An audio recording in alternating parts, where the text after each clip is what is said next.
My practice is going to be catering to women. So I want it to be like a one-stop shop where you can come and get your pap smear, you can come and get hydration with your vitamin B12 injections and your immunity drip.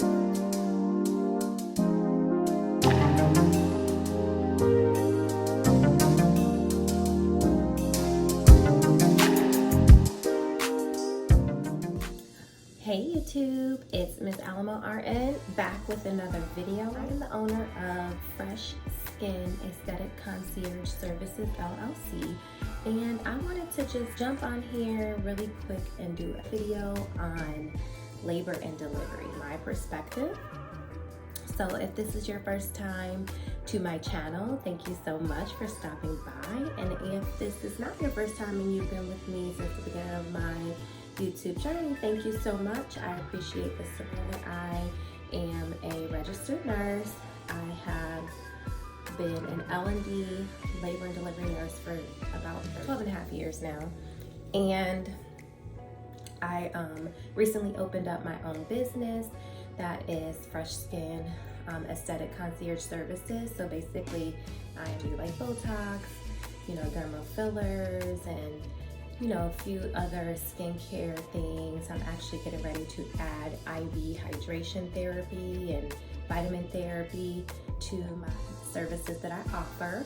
So more to come on that. Video specifically is kind of like my experience as a labor and delivery nurse, and then how I decided to transition out of the bedside into leadership, and then out of women's health, labor and delivery altogether.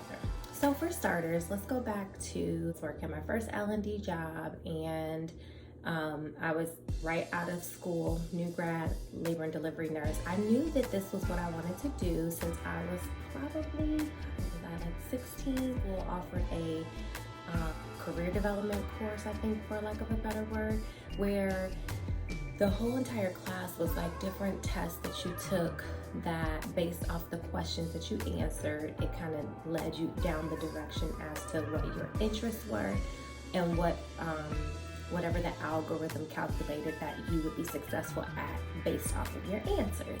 And so after I completed that, it showed me that nursing was most likely the direction that I was going to go in.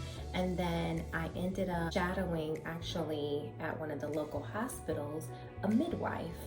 So that's kind of like where my interest in labor and delivery started. And then it was a few years after that, really after shadowing the midwife, I was able to really have a visual understanding for what that role looked like in the hospital, day to day in labor and delivery looked like, and it just opened my heart up to that field of nursing. And so right after high school, I ended up working as a CNA or a PCT in that very same hospital in labor and delivery. And at that time, they kind of cross-trained you to be scrub tech. So I did a little bit of that, which was such a good skill set to have. So fast forward, I end up going to school. I end up graduating, passing my NCLEX right away.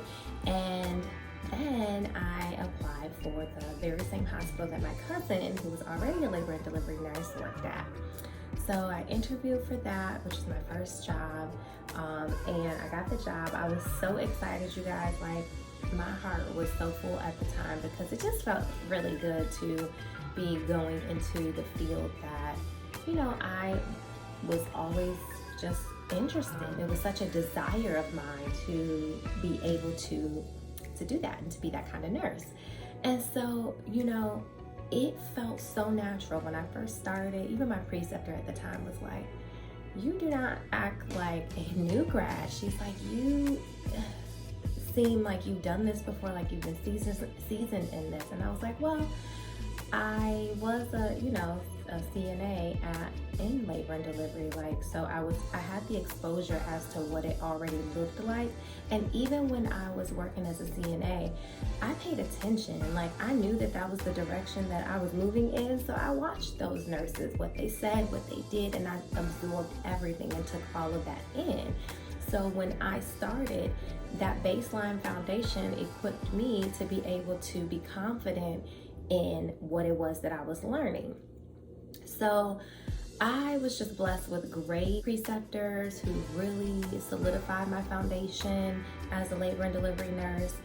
And I've had such a wonderful career in L&D, so much that I'm content as I'm moving and transitioning out of it completely, and knowing that, you know, this was the bulk of my nursing career. I learned so much. You know, if you don't know about L&D, it will sharpen you. Like, it's critical care. You know, no one patient is ever the same. Your assessment skills have to be on point, and most importantly, it's 2 lives wrapped up in one in which you can't even physically touch. So when things go wrong, you have to learn how to fix it from the outside. So it's such a beautiful, so rewarding, and being able to watch life come forth. And man, you guys, it's really indescribable. It never gets old. It's a beautiful, beautiful seeing specialty to go into, and I'm so grateful to know that I have that. I always will have that skill set, but you know, it's time for me to move on to the next chapter.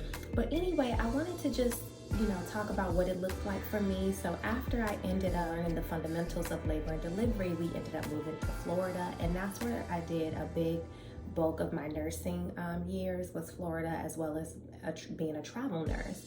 And so being able to move around the country and know how labor and delivery works from East Coast to West Coast to the Midwest, you know, from all over, is so unique, because even though it's very much the same type of practices, it's still different. It's different from place to place. It can be very stressful, I won't lie. Like, that was one of the reasons that I ended up phasing out from the actual bedside into leadership, is because I was just tired. Like, it is exhausting. It's physically, there's just so much at stake. There's 2 lives at stake, where most people are dealing with 1, we're dealing with 2. So it's just, you have to learn how to pull down your anxiety when things are getting out of control, so that you can think clearly and focus. You know, the ongoing learning and trainings, like, as things change, so you have to stay current with, you know, all the most recent evidence-based research. And it's just a unique field. The documentation, I think, for L&D is the hardest part, because if you know anything about it, you know it's the most highly litigated field, essentially, you know.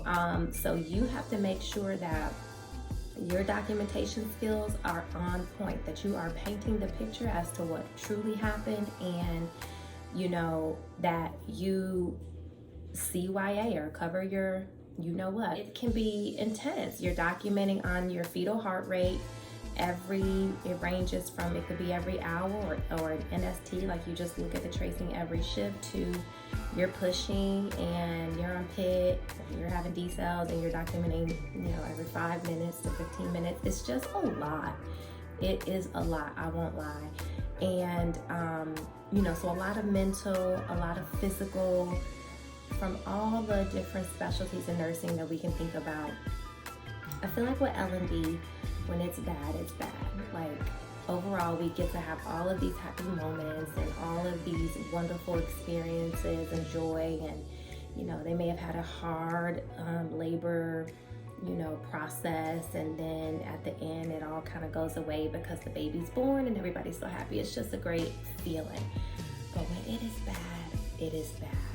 You know, I think to watch a mother, like, come to the hospital and show up, and she hasn't felt her baby move in a few days, and, you know, so of course right then and there we're already on high alert. And then, you know, you're the one in the room with the patient at the time where you're looking for heart tones, and there's no heart tones. You know, it is, I don't even know how to explain it, you guys. Like, it is like gut-wrenching. It's a pain that you could feel for somebody that you don't even know. Like, it just, ooh.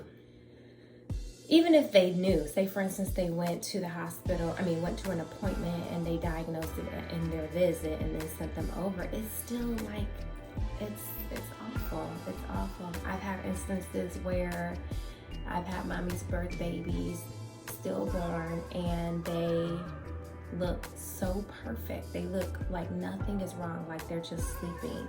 And so to have a full-term baby that just is dead is just goes against everything in us. And it's one of the hardest parts of our job. And you don't forget, I'm like gonna get emotional. You don't forget, like you take each of those patients with you and a little piece of you kind of chips away with each one of those experiences. So I will say that's the hardest part about what it is that we do.